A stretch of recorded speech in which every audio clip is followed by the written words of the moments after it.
Régis, de retour à Bastia, de retour du côté de l'IGESA après cette petite semaine de stage à Rodez. Une semaine parfaite, 3 matchs amicaux, 3 victoires. Est-ce que c'est le sentiment que vous avez, vous aussi, la perfection sur cette semaine ou pas forcément?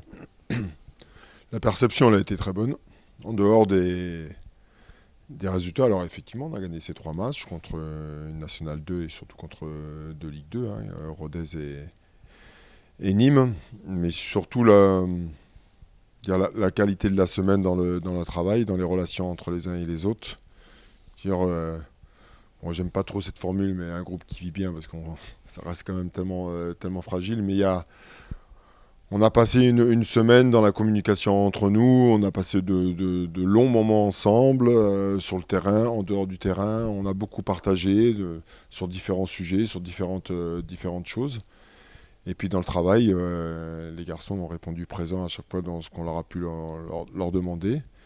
Et puis les matchs qui ont été très intéressants avec différentes organisations. On n'a pas pris de but, on en a marqué aussi, on s'est procuré des situations. Les attaquants ont marqué des buts, malgré qu'on ait loupé 2 pénaltys aussi. Le secteur défensif a été intéressant. Voilà, il y a beaucoup de choses positives. Je ne veux pas dire que le feu est au vert, mais parce qu'il faut quand même rester toujours très, très vigilant. Mais non, non, c'était une bonne semaine. La semaine qui arrive, justement, avec encore trois rencontres amicales, va vous permettre de dessiner véritablement les contours de ce Sporting version 22-23. Oui, alors j'avais fait le choix des 3 premières semaines de ne pas faire de match de préparation. Je voulais axer sur les 3 premières semaines beaucoup sur le travail, athlétique, technique, tout ça. Et puis sur les 3 autres semaines, jouer pratiquement tous les 2 jours ou tous les 3 jours, chose qu'on a faite en stage. Et là, on attaque la 5e semaine. On va jouer Furiani, on va jouer Borgo et puis on va jouer Martigues, donc tous les 2 jours ou tous les 3 jours. Et là, on est carrément rentré sur les 2 dernières semaines dans le rythme des matchs, du jeu, sur les temps de jeu.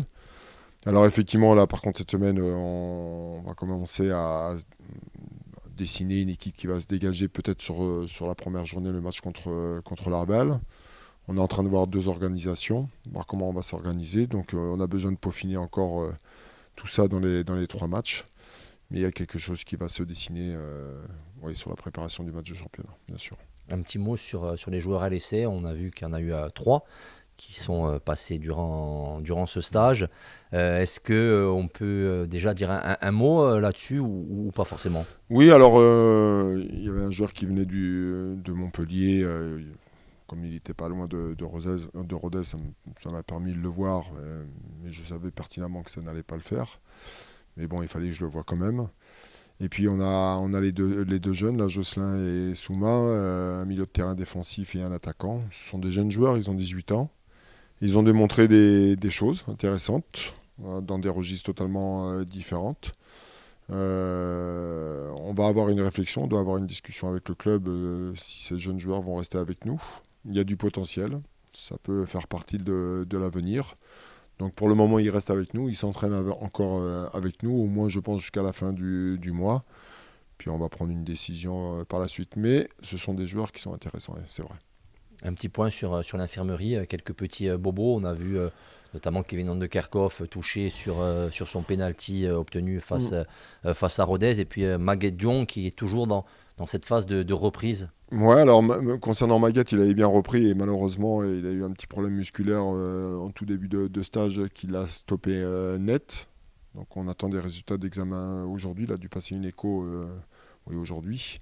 Concernant Kevin Van de Kerkhoff, il s'est fait une petite entorse des cervicales sur la chute. Alors il y a eu le penalty, mais après il a pu s'entraîner. Et puis après sur un duel aérien, il s'est fait mal sur une chute. Donc c'est la raison pour laquelle il n'a pas joué contre Nîmes. Il y a Dylan Tavares aussi qui n'a pas joué contre Nîmes, qui a eu une petite alerte derrière la cuisse, mais qui a repris normalement ce matin.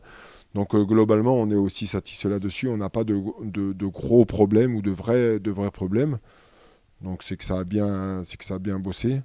Maintenant, il faut être vigilant parce que c'est les 2 dernières semaines où on est en train de faire du jus. Donc il faut faire attention. Mais globalement, c'est bien. C'est ce que j'allais dire pour conclure ces 2 dernières semaines.